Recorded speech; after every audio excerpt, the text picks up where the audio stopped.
¿ya? Entonces nosotros teníamos un ejercicio que donde teníamos dos curvas, una curva C1, que era una curva con una parte de la parábola,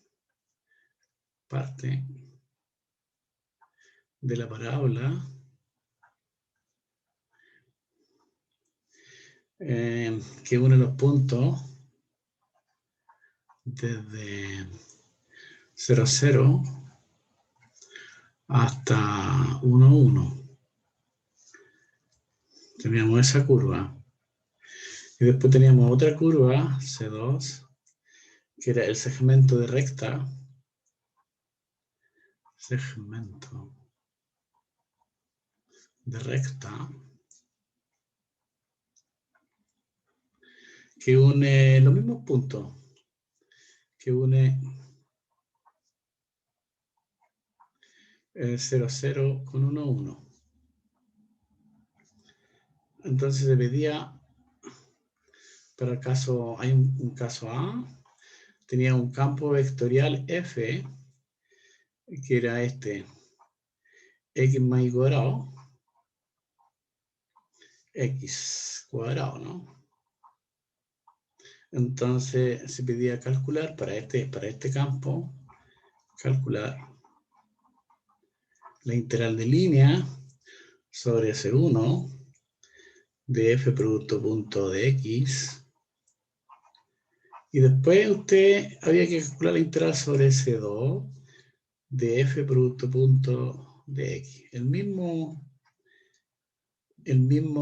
campo vectorial. Y en cambio el B era otro campo vectorial, F, en XY. Bueno, depende de XY, ¿no? Y esto va a ser, esto en el plano, 2x cuadrado más 1, 2x cuadrado y. Entonces para este ejemplo se pide lo mismo, ¿no? Calcular la integral sobre S1 de f producto punto de x y calcular la integral sobre C2 de f producto punto de x para los dos casos. Entonces, nosotros, bueno, si uno puede hacer un pequeño grafiquito de cómo son las curvas, son fáciles porque una parábola y una recta nada más. Entonces, bueno, lo podemos hacer aquí. Aquí lo habíamos hecho esto ya. Entonces tengo una parabolita. Ahí. Este es. Y tenía una. Puedo cambiar de color si tú quieres. Y tengo una recta aquí. No, sí está bien, la recta. Entonces, aquí tengo el segmento de recta. El segmento de recta le llama, bueno, S2, ese es S2. Y la parte de la parábola esa, que está definida de la misma manera, le llamamos C1. Y une el 0, 0, lo une con el 1, 1, ¿cierto? Bien. Entonces, la primera parte lo habíamos hecho, pero bueno, vamos a hacerlo. Vamos a hacer la parte A. Entonces, necesito calcular la integral sobre C1 y sobre C2. Entonces, necesito parametrizar C1. Entonces, parametrizamos la curva C1. Llamamos alfa de t, ¿no? Alfa de t. Porque necesito una parametrización, que es XY. Y, bueno, más que nada, no lo escribimos así. Bueno, es eso. Está bien. Entonces, aquí el X, si tú quieres, lo habíamos dicho así, ¿no? Ahí, porque estoy aquí en esta parte, en la parábola. Entonces, habíamos dicho, porque tengo esa parabolita, ¿no? Tengo esa parábola. Entonces, tú parametrizas. Y decíamos, bueno, el X vale T aquí. Y el Y es T cuadrado. Bien, T cuadrado. Y evidentemente el T varía entre 0 y 1, ¿no? T varía entre 0 y 1. Pero necesitabas tú aquí calcular qué es lo que era el de X, que era de T, ¿no? ¿Y qué es lo que es el de I? Que es 2t de t. ¿Cierto? Y el t varía entre 0 y 1 para poder tener la curva C1. Esa sería la parametrización de la curva C1. Por lo tanto, habíamos dicho que la integral sobre C1... bueno, lo vamos a escribir aquí. No importa cómo salga redactado. F producto punto de X.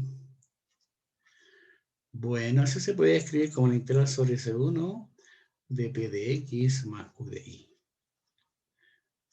Donde P y Q son las componentes de F. Entonces aquí si tú quieres el P es la componente, este que está aquí, X más Y cuadrado,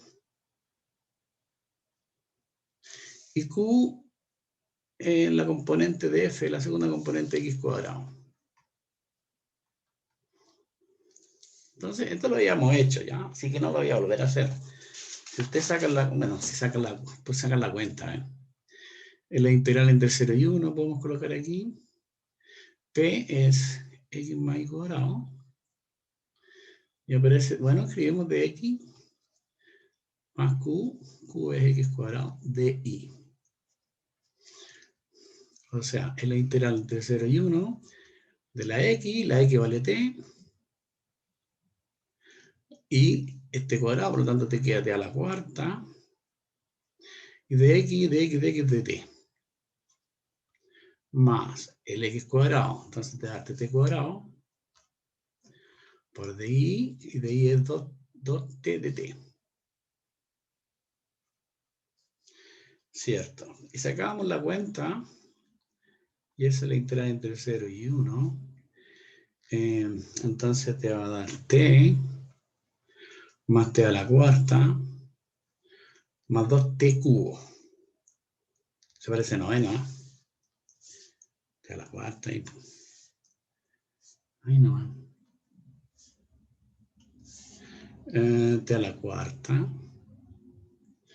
más 2T cubo. Tú sacabas la cuenta y habíamos dicho que esto valía 6 quintos ya. 6 quintos. Ya, hasta ahí lo habíamos hecho. Bien, para la segunda curva, la curva C2, necesitaba parametrizar la curva C2. Entonces, lo mismo, tú calculas, parametriza la curva C2. Lo voy a hacer aquí en este pedacito. No, me queda muy... C2, ¿cómo lo parametrizo? Bueno, C2 es un alfa de T, que es un XY. Si tú quieres, entonces la curva C2 aquí, lo habíamos parametrizado. Y como es segmento de recta, y igual a X ahí, ¿cierto? Y igual a X. Claro. Entonces aquí, ahí si tú quieres, bueno, tengo la parte del I igual a X. Por lo tanto, tú haces X igual a T, X igual a T, y el I también vale T. Esta es la parametrización. Por lo tanto, aquí tú vas a necesitar el de X, va a ser de T, y el de Y también va a ser de T. Y nuevamente T varía entre 0 y 1, ¿no? Para tener el segmento dado. Por lo tanto, si tú calculas la integral sobre C2 de F producto punto de X, ese simplemente es la integral sobre C2. Vamos a escribirlo en términos de las componentes. P de X más Q de Y. Entonces, integras entre 0 y 1. La P es la que aparece ahí. Bueno, escribámoslo todo. X más Y cuadrado de X y más X cuadrado de Y. Lo que pasa es que te cambia la parametrización nomás. X cuadrado de Y. Ya. Entonces, si tú sacas la cuenta, aquí no me va a alcanzar, ¿eh? Bueno, veamos que sí me alcanza aquí. Integral entre 0 y 1.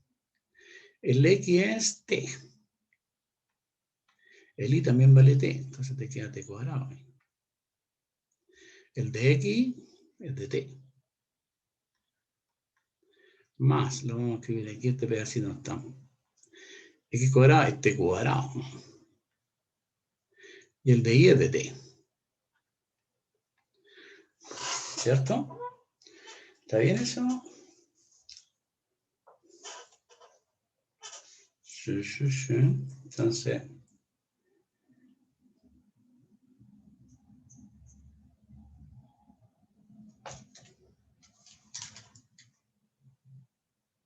claro, claro, claro. Claro que sí. Entonces, eso. Y eso es t más 2t cuadrado. Ya seguimos aquí entonces.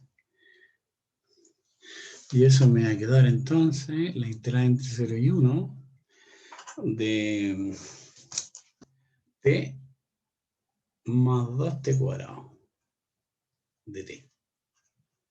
Sacamos la cuenta, este es t cuadrado medio más 2t cubo tercio. Y lo evalúas todo esto entre 0 y 1, ¿no? Entre 0 y 1. Sí. Entonces va a ser 1/2 más 2 tercios, ¿cierto? 1/2 más 2 tercios. Y eso te da 7 sextos, ¿no? 4. 7 sextos. Eso. Aquí hay que observar, notar para este ejemplo, notar que la integral sobre la curva C1 de f producto punto de x, para este ejemplo, es distinto de la integral sobre C2 de la f punto de x. Claro, porque uno me da 7 sextos y el otro me daba 6 quintos. Y la curva C1 y C2 son curvitas que unen a los mismos puntos. Por lo tanto, la integral de línea de la f va a depender del camino que une el 0, 0 con el 1, 1. Entonces, en este caso uno dice que la integral de línea depende del camino que une los puntos para este campo. Entonces, vamos a escribirlo eso, ¿no? Muy importante eso.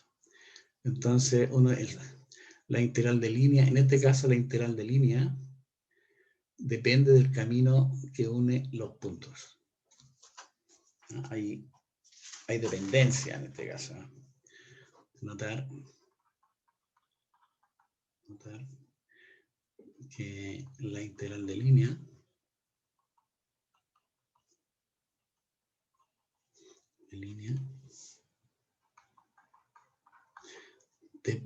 para este campo,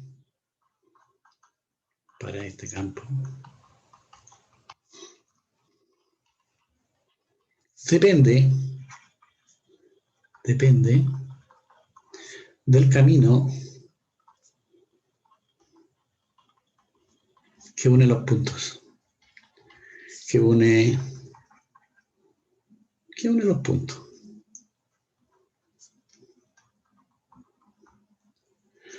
A veces hay campos vectoriales que son independientes del camino que une los puntos, depende de los puntos iniciales y punto terminal, ¿no? Como es el caso del segundo ejemplo. Entonces vamos a hacer el caso B. Entonces el caso B, ahí está voy a volver a escribir con lo que es la F. Vamos a ver, caso B. La F, en este caso, en XY, voy a volver a escribirlo con la F, es 2x y cuadrado más 1, 2x cuadrado y. Entonces aquí tú tienes la P y la Q. Aquí tengo la P, Q.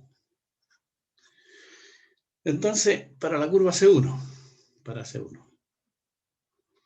porque para C1, acuérdate tú que el X era T y el Y es T cuadrado. Entonces, de aquí tú tenías que el de X, voy a volver a escribirlo, es de T. Y el de Y, en este caso, es 2T de T. Entonces, necesito calcular la integral de línea sobre C1 de f producto punto de x. Lo escribimos en términos de p y q. P de x más q de y. Bueno, integral sobre S1, la p, lo que aparece ahí, 2x cuadrado más 1 por dx más q.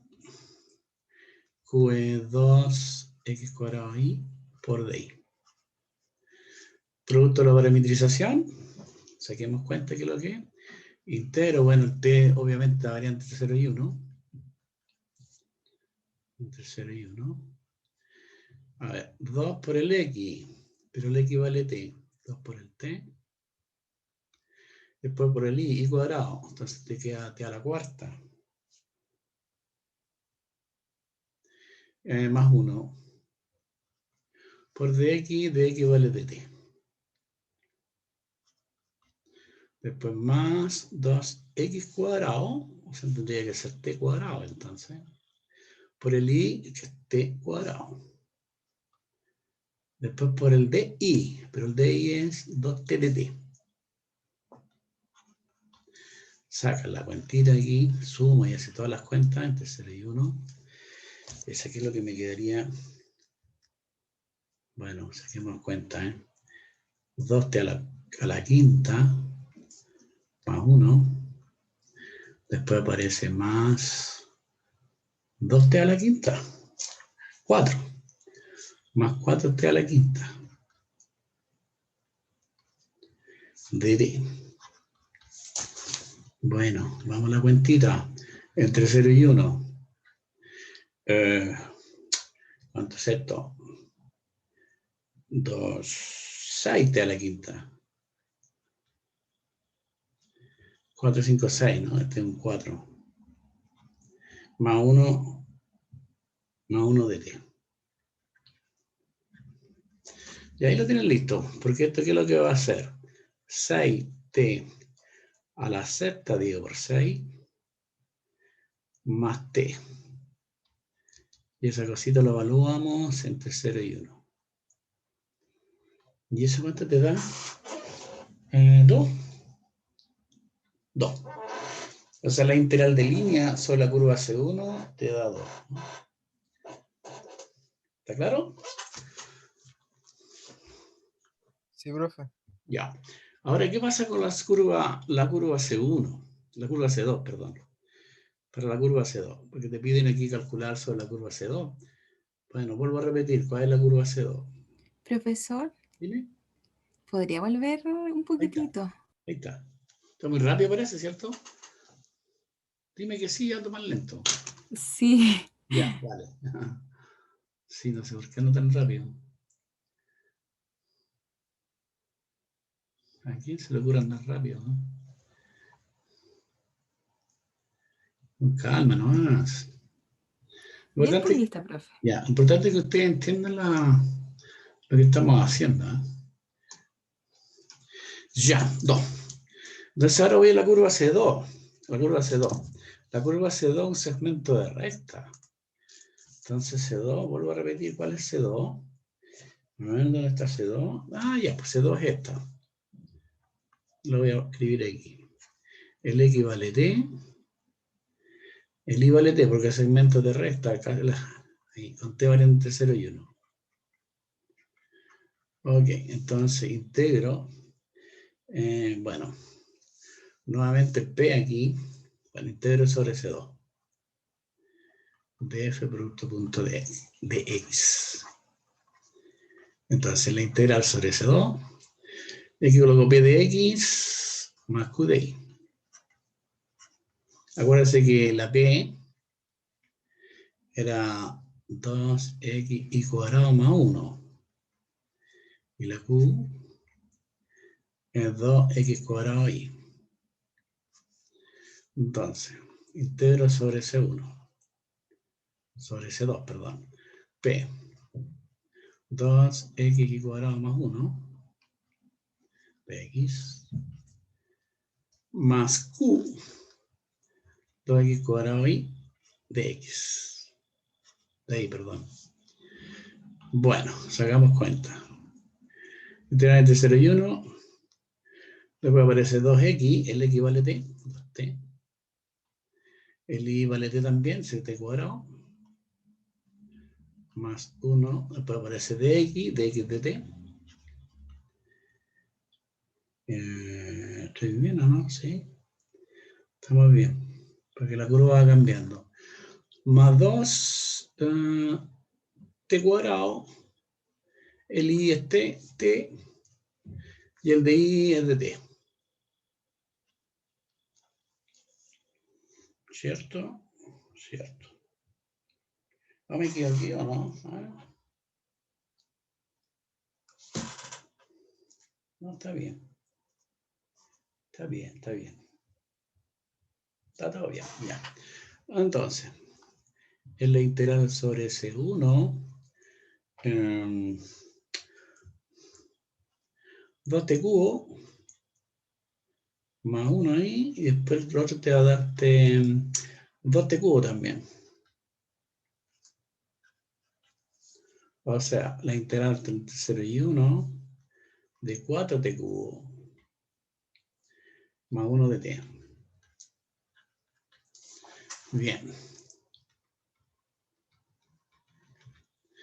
Y eso va a ser igual a t a la cuarta.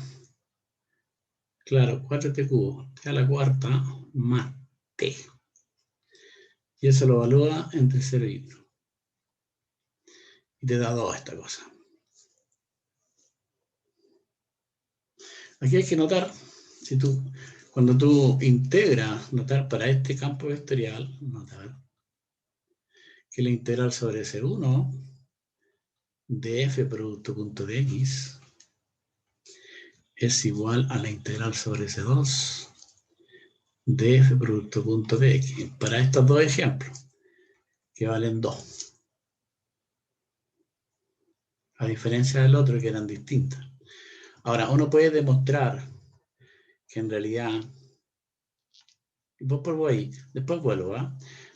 que la integral de línea sobre cualquier curva que une 0, 0 con 1, 1, 0, 0 con 1, 1, te da el mismo valor. El mismo valor que está acá. También te va a darte 2. Más aún, uno puede probar que si yo tengo dos curvas, cualesquiera, para este ejemplo, si yo tengo una curva, por ejemplo, aquí tengo un punto x0, y aquí tengo un punto x1,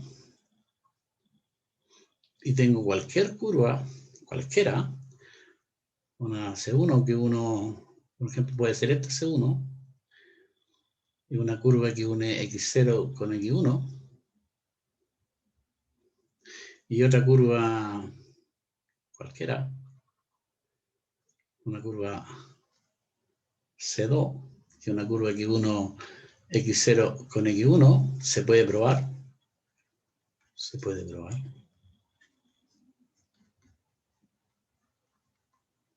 Que la integral de línea sobre la curva C1, para este campo vectorial de f producto punto de x, es exactamente igual a la curva C2 de f producto punto de x, donde C1 y C2 son cualquier curva que tiene como punto inicial x0 y punto terminal x1. Entonces, este es un ejemplo de un campo vectorial que se le llama que es independiente del camino.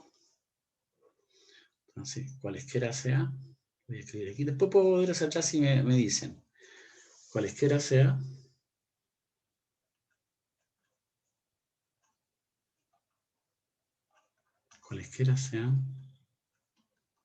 C1 y C2,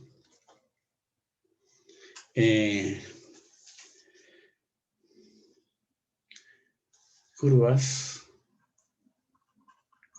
con punto inicial,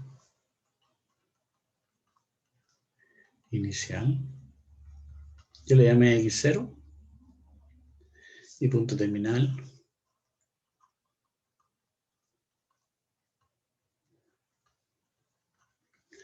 x1. Por lo tanto, aquí tú tienes que esta F, este campo vectorial que tiene aquí, uno dice que es independiente del camino, es independiente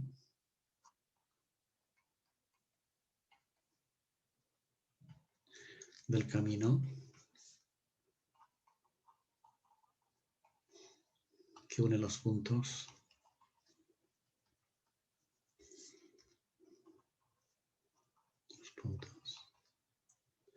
X0 con X1. ¿Ok? Ahora también hay que notar que en este ejemplo, en este ejemplo, el caso B, en este ejemplo,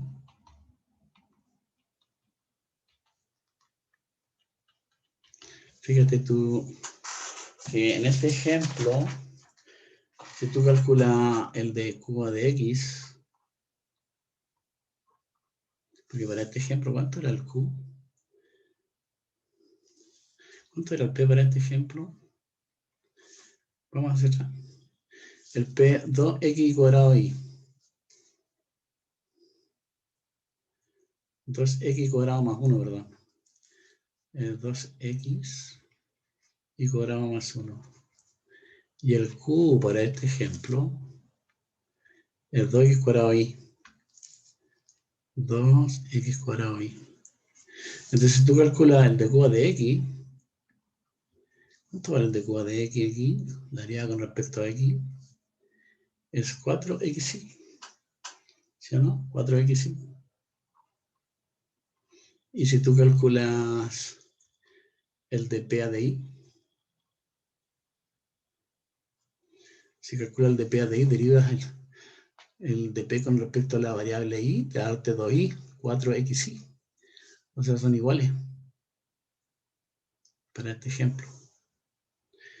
Y esto no se cumple para el otro ejemplo, ¿eh? Este es para todo X y en D. Entonces, estas condiciones, más adelante vamos a probarlas, son condiciones necesarias para probar que una integral de línea es independiente del camino que une dos puntos. En este ejemplo se cumple eso, en el otro ejemplo no. Porque en el otro ejemplo, ¿cómo sería? Mira, en el otro ejemplo, en el caso A, ¿cuánto vale la P? En el caso A, vamos aquí a ver si me ayudan. ¿Dónde no está el caso A? Ya me llené de línea ya. Aquí está. En el caso A, el P es X más Y cuadrado y el Q vale X cuadrado. Vamos a sacar la cuenta. X más Y cuadrado. X más Y cuadrado. Es X más Y cuadrado. Y el Q era X cuadrado, si no me equivoco. X cuadrado, sí. Entonces, si tú miras las condiciones, el de Q de X, el de Q de X va a ser 2X. Y el de P de Y, el de P de Y es 2Y. Entonces, la única condición es que para que sean iguales es que el X sea igual con Y. Entonces, en general, no tienen por qué ser iguales. ¿Cierto? Entonces, no se cumple. En general, en este caso, en general, para este caso,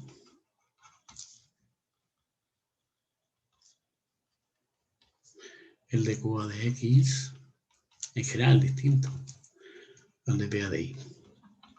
Entonces, dije yo que más adelante, estas condiciones que están aquí, van a ser condiciones necesarias para que tengamos independencia del camino. Bueno, lo digo, pero no lo voy a escribir. Y esa es la idea de este ejercicio. Entonces, lo que sigue, vamos a ver condiciones para decidir cuándo una integral de línea es independiente del camino que une dos puntos. O cuando un campo es conservativo también, ¿eh? Se le llama así también.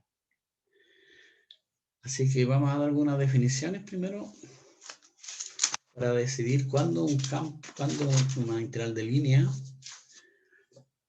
o cuándo un campo vectorial es independiente del camino. Es un concepto importante, eso que tiene que ver con el trabajo, cuando los trabajos son conservativos, cuando el trabajo no es conservativo. Bien, definición entonces. Definición.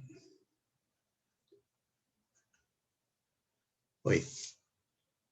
4. Dice, según lo que habíamos hecho antes. Dice que si F es un campo vectorial continuo, es un campo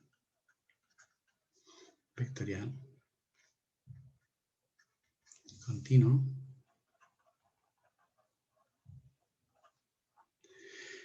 en un abierto D,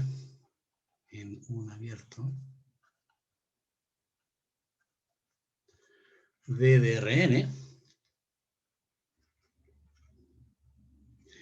y la integral de línea sobre S1 de F producto punto de X va a ser igual a la integral de línea sobre una curva C2 de F producto punto de X para todo par de curva, para todo, es importante, para todo par de curvas,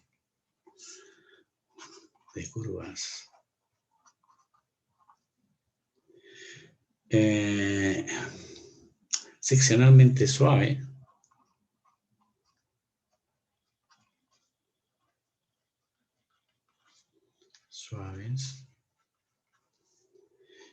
C1 y C2, C1 y C2, que están contenidas en D,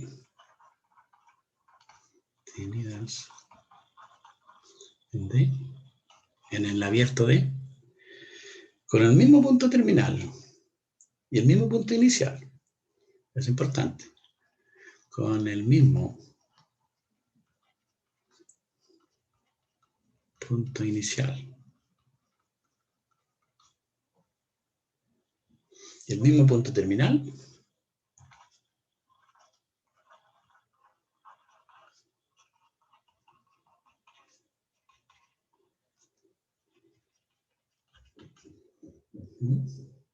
Entonces dice que la integral es de línea. Entonces se dice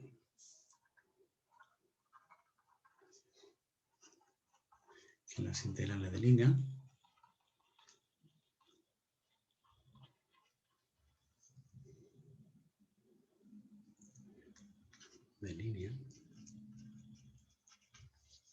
de F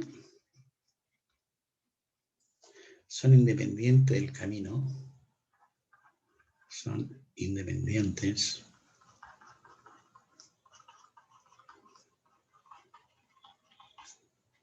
del camino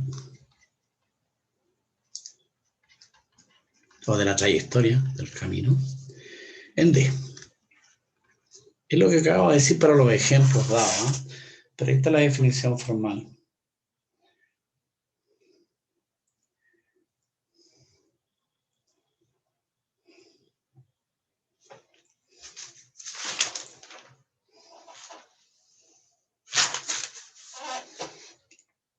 Ahora bien, en tal caso vamos a escribir,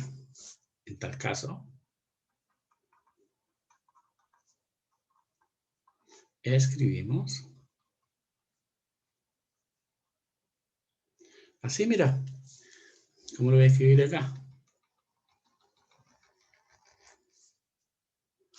Vamos a escribir la integral desde x0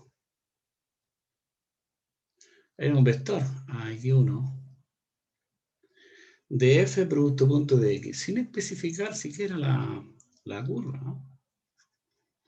Porque es independiente del camino. Para denotar, simplemente para denotar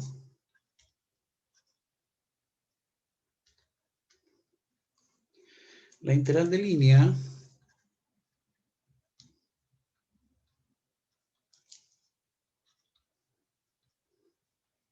denotar la integral de línea de f, ¿cierto? Del campo vectorial f a lo largo de cualquier curva, a lo largo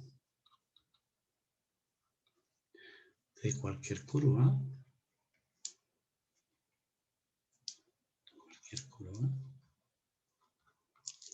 seccionalmente suave,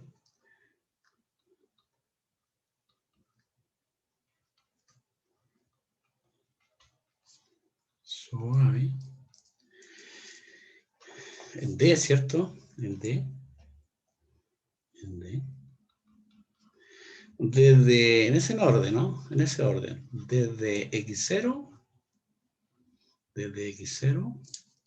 hasta X1.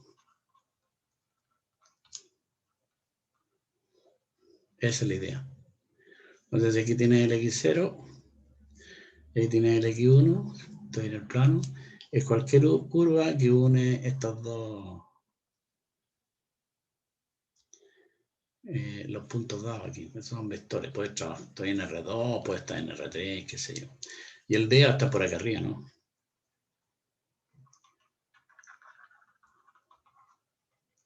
Por ahí está todo conjunto D. O sea, cualquier curva que une X0 con X1 cuando uno escribe de esa forma. Porque claro, cuando hay independencia del camino, así que importa el camino que une X0 con X1. Entonces va a depender de los puntos inicial y final nada más. Ahora bien, el problema es cuándo decidir, cuándo, o cómo puedo saber cuándo un integral de línea es independiente del camino. Y uno de esos son los campos conservativos. Entonces vamos a ver cuándo un campo es conservativo. Vamos a dar esa definición. Entonces todo lo que viene hasta ahora es para decidir cuándo hay independencia del camino nada más. ¿Estamos bien, chiquillos? Son definiciones esto nomás. 6. Otra definición. Entonces, se dice un campo vectorial. Se dice que un campo vectorial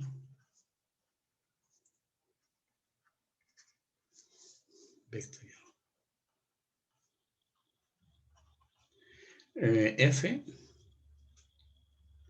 que va de D una parte de Rn en R. N, porque es un campo. ¿Es conservativo?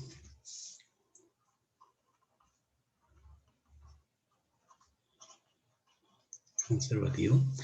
Si existe un campo escalar, si existe un campo escalar, llamémosle F chica, que va de D una parte de Rn, pero como es campo escalar llega a R, ¿no? ¿Ya? Tal que ocurre lo siguiente. Tal que, bueno, este F grande es justamente el gradiente de la F chica. Y eso tiene que ser para cada X en D. Si ocurre ese, uno dice que F es un campo conservativo. Y en este caso la F chica se le llama potencial. En este caso,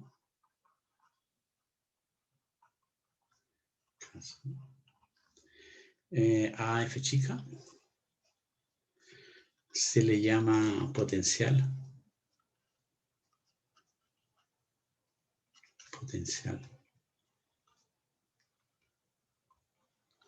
No me gustó eso. Está mal escrito.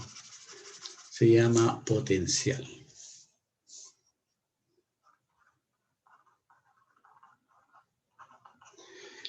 De F grande, ¿no? Ahora, recordemos lo siguiente, una observación.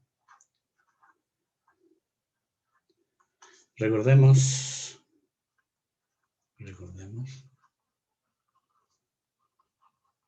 ¿Se acuerdan lo que es el gradiente?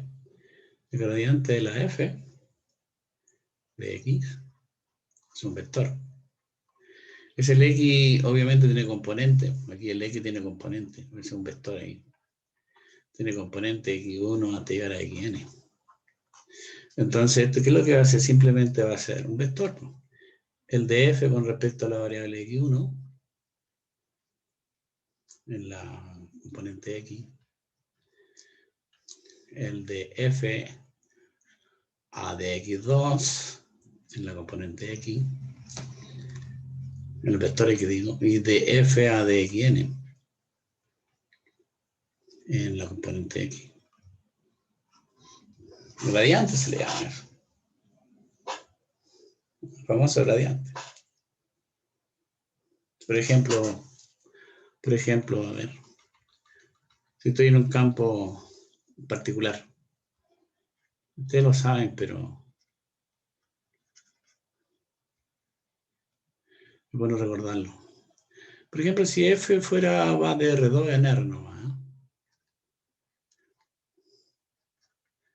Y aquí tu función fuera, por decirte algo, tomo un par ordenado aquí y la asocio a un escalar, f de x. Bueno, segundo tocar fuera x cuadrado y cubo, por decirte algo ya.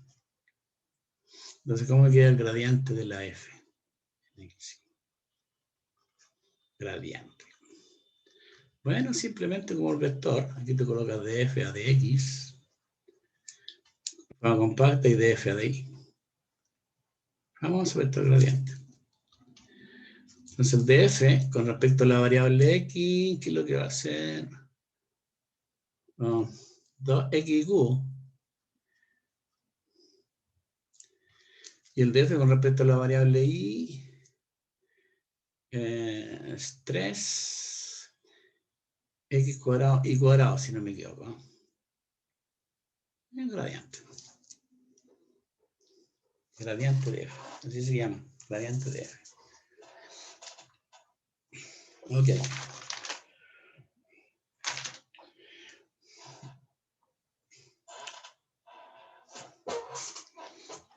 Puede hacerlo de R3, también de R4, lo que tú quieras. Bueno, vamos a definir una cierta propiedad de conjunto que se llaman los conjuntos conexos. Me va a servir por el siguiente teorema que voy a mencionar. Entonces, definición. Hay un poquito de alumnos, ¿eh? Tengo 4 apenas. Bueno, definición de conjuntos conexos.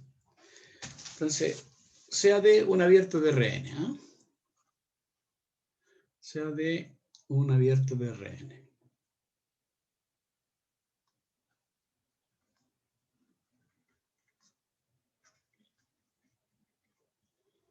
Un abierto de Rn.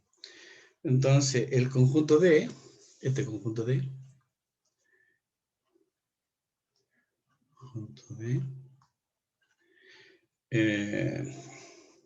se llama conexo. Se llama conexo. No, conexo, así. Conexo. Si todo par de puntos, si todo par de puntos, si todo par de puntos en D o DD, pueden unirse,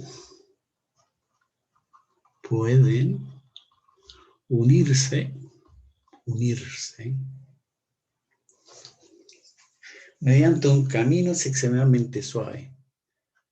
Mediante un camino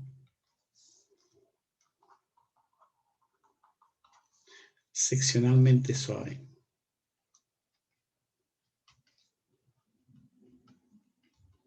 Suave.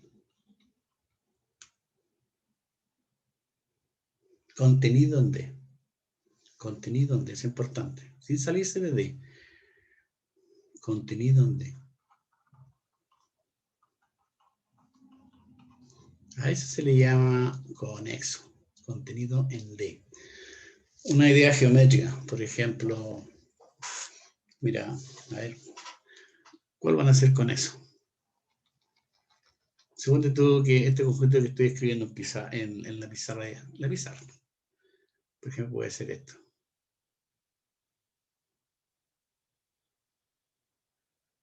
Eso es conexo. Me estoy refiriendo a todo el conjunto que está aquí. Ese es conexo. Llámale tú de 1 a este. De 1. Quedó malo aquí. ¿Por qué es conexo? Porque si tú te tomas cualquier puntito, ese puntito, con cualquiera de acá, tú lo puedes unir por un camino seccionalmente suave, contenido en D, sin salirte de D. Puede ser el mismo segmento, puede ser eso, ¿viste? Yo lo puedo unir donde ese camino no te sale de D. En este caso estás en D1. ¿Sí? Entonces D1 es conexo. O por ejemplo puede ser un conjuntito como que tengo aquí. Ahí mira, por ejemplo, ahí. Puede ser eso. Y aquí puede tener un agujero incluso. Ahí hay un agujero. Entonces tu conjunto es este, lo que está churado. Ese conjunto que está churado. Sin el hoyo que está ahí. Entonces, ¿por qué va a ser conexo? Porque si yo me doy cualquier puntito, puede ser ese puntito que está aquí, y un puntito que estuviera por aquí, por ejemplo. Esos dos los puedes unir por un camino seccionalmente suave, contenido D, sin salirte de D. Tú puedes partir de aquí, puedes dar cualquier vuelta, qué sé yo, para acá, pero te unes sin salirte de D. Pero puede ser por el otro lado. Entonces, estos dos ejemplos son ejemplos de conexo, abiertos conexos. ¿Ya? Entonces, estos son conexos en R2. Estos son conexos. A un ejemplo que no sea conexo. Por ejemplo, hay un conjunto que está formado por dos piezas en general. Por ejemplo, hay un conjunto, aquí lo voy a escribir. Un conjunto, este que está aquí, por ejemplo, que está unido con otro conjunto que está acá. El conjunto es este. Ese con eso, están unidos los dos. O sea, este que está aquí, esto va a ser un conjunto, no sé, llámale tú de 3, que está unido con los dos. Entonces este es de 3. Ese no es conexo. ¿Por qué no es conexo? Porque si tú te das un puntito que está aquí, X1, un puntito cualesquiera aquí, y te das un puntito de acá, y tú quieres unir los dos, y te vas a tener necesariamente tú tienes que salirte de D. ¿Te das cuenta? Porque si tú lo quieres unir, tú tienes que salirte de D. Entonces aquí tuve un ejemplo que no conexo. Ese es no conexo. No conexo. Ahora, para que quede en la mente, un conjunto cuando va a ser conexo, cuando está formado de una sola pieza. Por ejemplo, aquí está formado por dos piezas. Esa y esa. Entonces no es conexo. ¿Qué pasó? Ya. Entonces los conexos, para que quede en la mente, son aquellos abiertos conexos en realidad, que están formados por una sola pieza. Por ejemplo, la unión de dos intervalos no es conexo en R. Por ejemplo, si yo escribo este conjunto, el intervalo, bueno, abierto, ¿no? 0, 1, lo uno con otro intervalo que sean disjuntos, por ejemplo, 2, 5, está formado de dos piezas de alguna manera. Ese es no conexo. No conexo. Bueno, esa es la idea de los conexos. Así que la idea no va. Formado una sola pieza. Entonces hay un teorema que dice lo siguiente. Vamos a escribir el teorema. Vamos, teorema. Que tiene que ver con conjunto conexo, ¿no? Entonces, supongamos que F,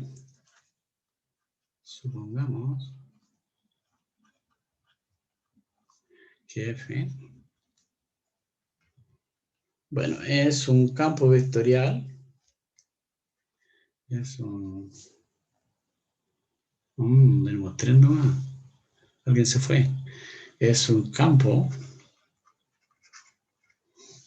vectorial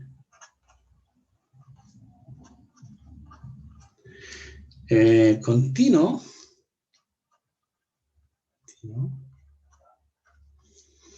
en un abierto conexo D.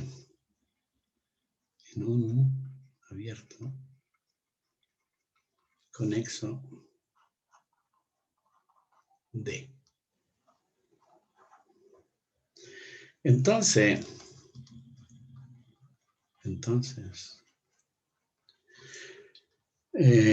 la integral de línea,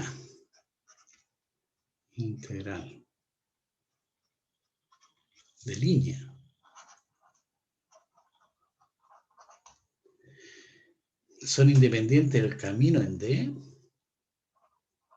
son independientes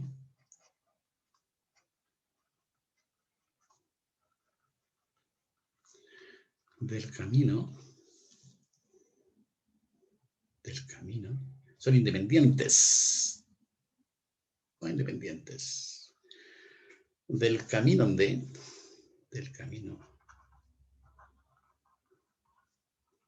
en D, sí, solo sí, sí y solo sí,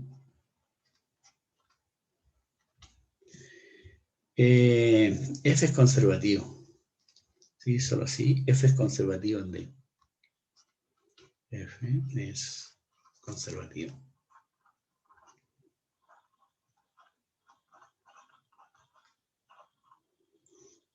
En D. Son equivalentes, chiquillos. Es decir, existe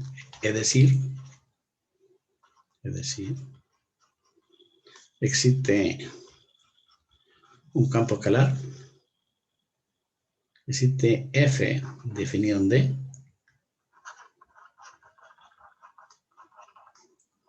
es el único conservativo, tal que, bueno, F mayúscula es el gradiente del potencial.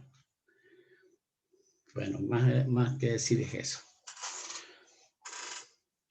Entonces, ahí, cuando tengo un abierto conexo, decir independencia del camino, equivalente a decir que el campo sea conservativo.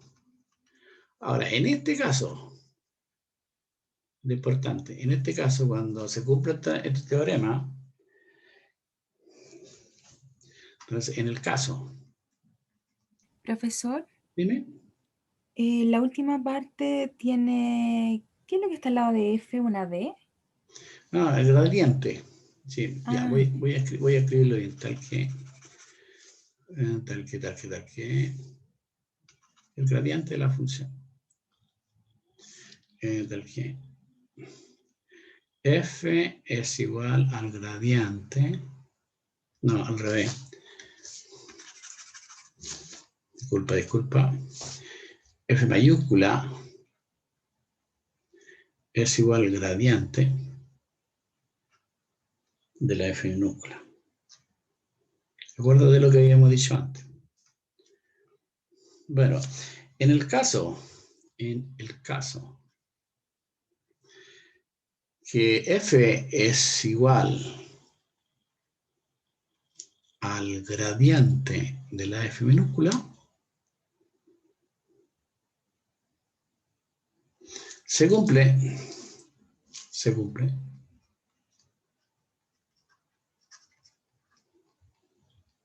que si C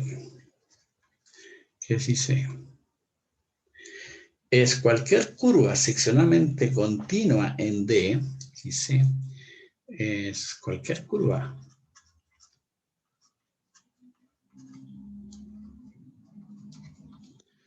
seccionalmente.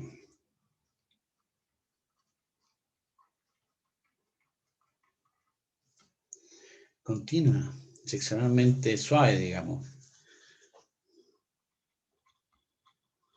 Contenida en D.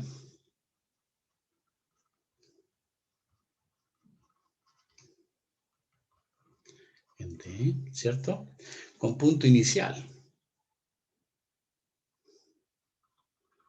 Con punto inicial. X0. Punto inicial X0. Y punto terminal. Terminal. Llamémosle X1. Entonces,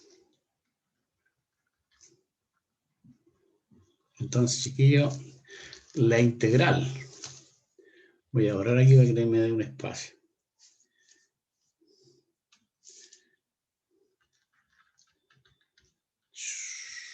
Hoy. No quería ir por allá. No lo estoy asentando. Ahora, entonces, la integral de línea sobre la curva C de f de producto punto de x, ahí, es lo mismo que escribir la integral sobre una curva C cualquiera. En vez de colocar f aquí, mira, en vez de colocar f, coloco el gradiente mediante la f, producto punto de x, y eso simplemente va a ser la evaluación del potencial en x1 menos la evaluación de la f chica en x0. O sea, si yo puedo calcular el potencial de un campo escalar, la integral de línea es simplemente una evaluación, ¿no? O bien, si tú quieres, o bien. También se puede escribir así.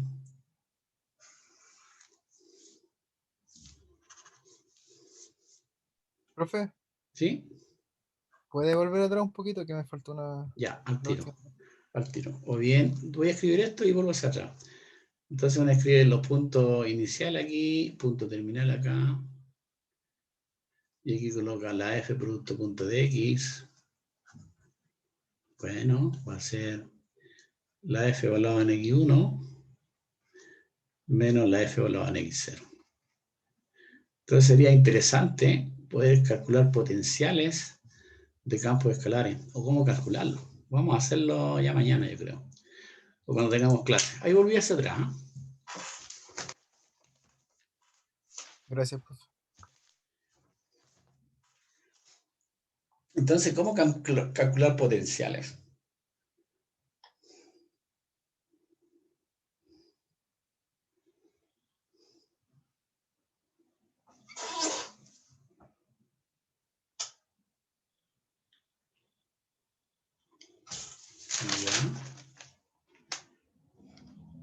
Ya terminé, profe.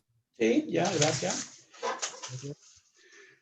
Entonces, ¿cómo poder calcular potenciales? Sería importante hacerlo. No lo voy a alcanzar a hacer hoy día, vamos a hacerlo ya el miércoles, creo. No sé cuándo tenemos clase. Cuidado de mi horario. Profe, ¿Sí? ¿el jueves vamos a tener clase o es feriado? No, el jueves no, el feriado hasta donde yo sé. El feriado del Ah, viernes. sí, es que otro profe nos dijo que no íbamos a tener clases porque era feriado, entonces por eso le preguntaba. Yo lo miré y no hay feriado el jueves. Porque los feriados legales, el Viernes Santo, sábado, domingo santo, ¿no? El Sí, jueves no. Lo encontramos el jueves igual. ya, profe. Sí, lo encontramos porque lo necesito. ¿Qué otra cosa tengo que decirle? Terminamos a las 12:30, sí. Bien. Voy a hacer un teorema resumen. porque lo voy a mencionar el día jueves también, que dice lo siguiente, teorema resumen, para no escribirlo la próxima semana. Teorema resumen. Entonces, si F, que va de D, una parte de Rn, en Rn, es un campo vectorial continuo, es un campo vectorial continuo,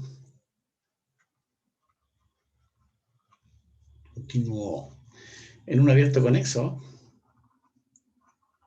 abierto conexo D, un abierto conexo D. Entonces, las tres siguientes afirmaciones son equivalentes. Entonces, las siguientes condiciones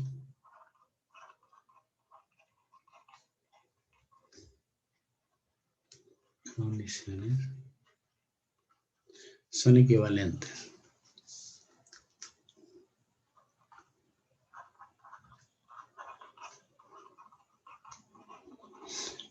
Dice, primero, las integrales de línea, las integrales de línea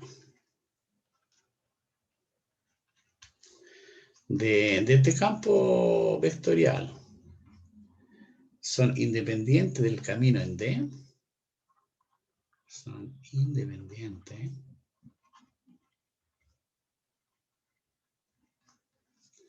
del camino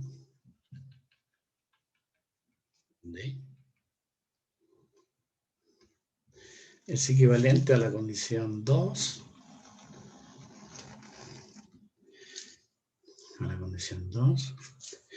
que la integral de línea sobre una curva C de F producto punto de X, ¿no? Qué muy bonita eso.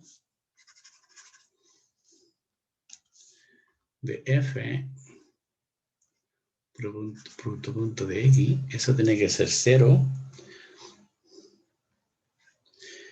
para toda curva cerrada, para toda curva cerrada, para toda curva cerrada contenida en D,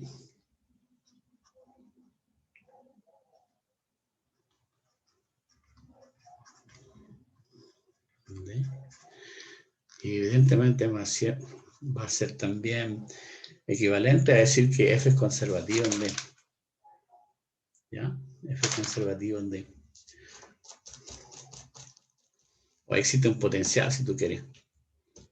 O sea, existe, voy a escribirlo así mejor. Existe un campo escalar.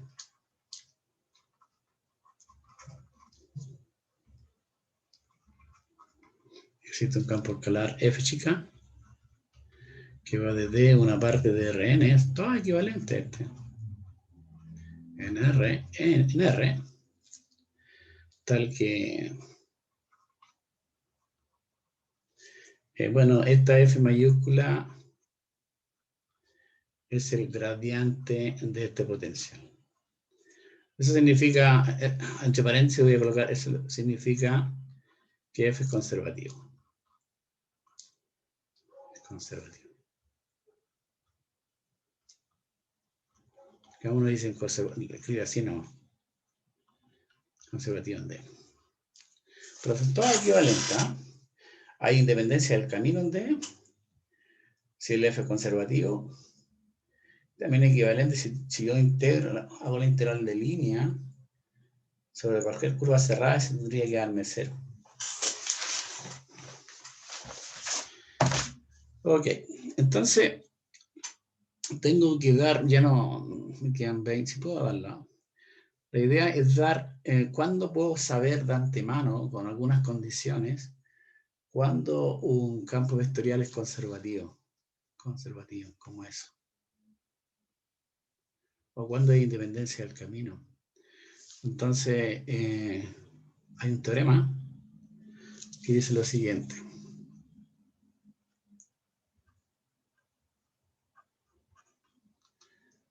Con eso vamos a cerrar la clase de hoy día.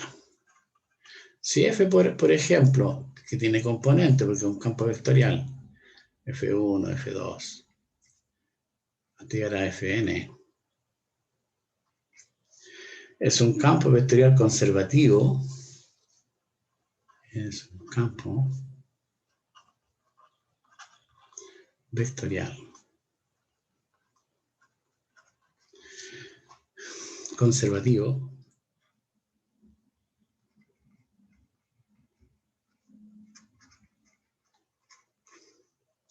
de clase C1. ¿Qué significa de clase C1, chiquillo? De clase C1 en un abierto conexo D. Abierto conexo D. De clase C1 significa que las funciones componente o la función f tienen derivadas parciales y esas derivadas parciales son continuas. Eso significa de clase C1. O que todas las componentes tienen derivadas parciales y esas derivadas parciales son continuas. Eso significa clase C1. Entonces, dice el teorema, dice el teorema que es un abierto con eso en Rn en realidad aquí. Aquí yo tengo que colocar en DRN. Entonces, se cumple lo siguiente, que la derivada parcial de f sub i a dxj en un punto x tiene que ser igual a la derivada parcial de fj a dx sub i en x. Y eso vale para cada x en d. Para cada x en d. Y para cada i y para cada j en el conjunto de índice que están aquí, 1, 2, hasta n. Entonces, si fuera conservativo, debe cumplirse esto. O sea, estas son condiciones necesarias para que sea conservativo un campo. Ahora, si tú haces una observación, vamos a quedar con estas dos observaciones. En el caso cuando el n vale 2, o sea que voy a tener un abierto conexo de R2, y F es un campo vectorial en R2, tiene componente, y F es el campo PQ.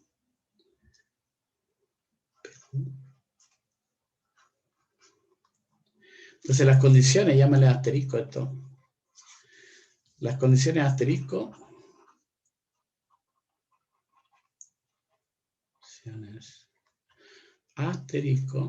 se reducen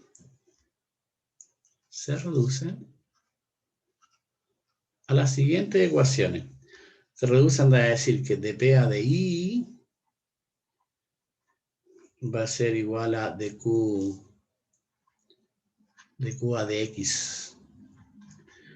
Para cada xy, digamos, ahora porque estoy en R2, en D. Se reducen solamente a esa. Entonces, eso es lo que yo decía al inicio del curso, al inicio de la clase. Que estas son condiciones necesarias, pero no suficientes, para que un campo sea conservativo. Y dos, lo voy a mencionar. En el caso cuando el n vale 3,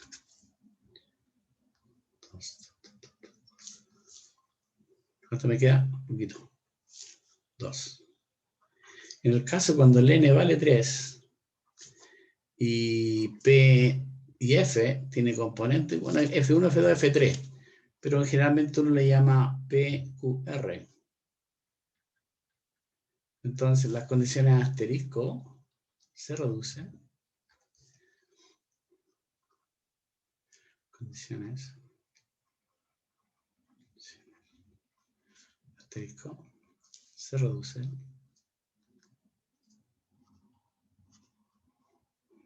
a escribir esta, a escribir a la siguiente, a escribir que el rotacional del campo F en cualquier punto X y Z tiene que ser el origen para cada X y Z en D. Se llama rotacional. ¿Dónde? Tengo que escribir qué es lo que es rotacional. ¿Sabes lo que es rotacional?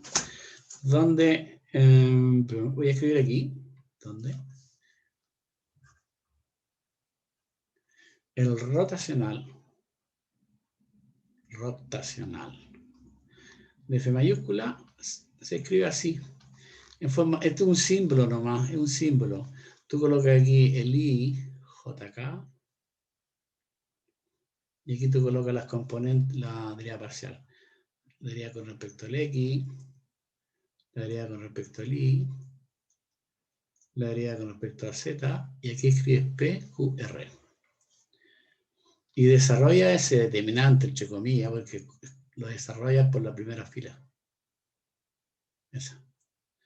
O sea, que es lo que te queda en realidad, ¿eh? Pero si lo desarrollas, te posicionas aquí, esto es positivo, voy a colocar aquí. Ahí es positivo, negativo, positivo. Entonces, si te posicionas aquí, tendrías que tú escribir acá.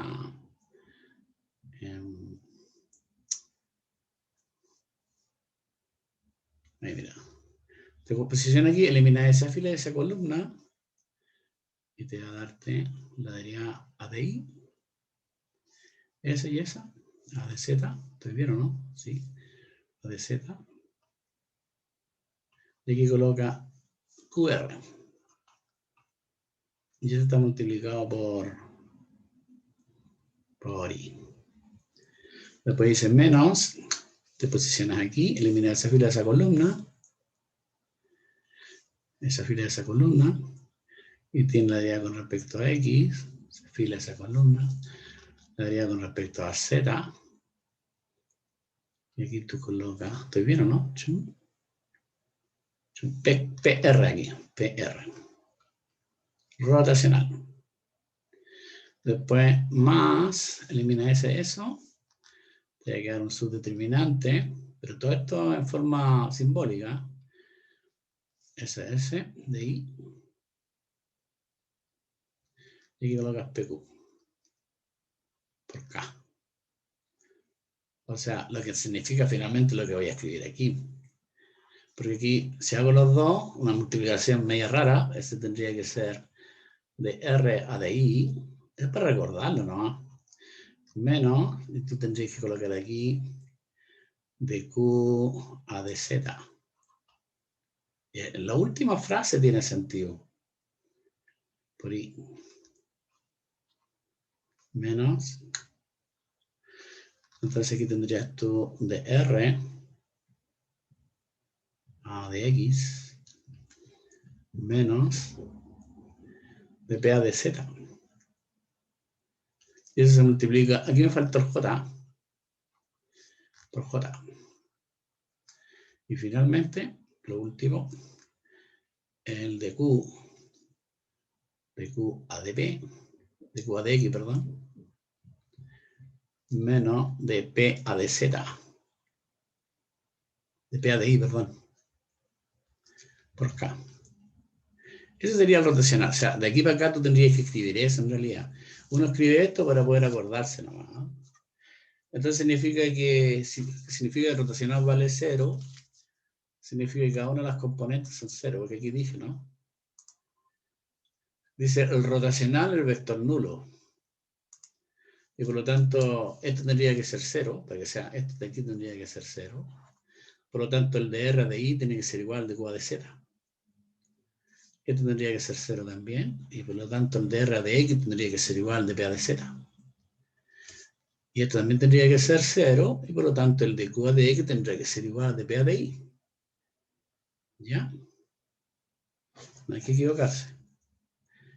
Entonces, una manera simple de poder calcular los rotacionales. ¿Ah? Entonces, más adelante, porque son condiciones necesarias, ¿no? No son condiciones necesarias suficientes para probar que un campo vectorial es conservativo. Pues bien, lo voy a dejar hasta acá porque ya no tenemos más tiempo. Fin clase de hoy día. Y me queda uno apenas. ¿Qué me quedó? Uy, que detener grabación.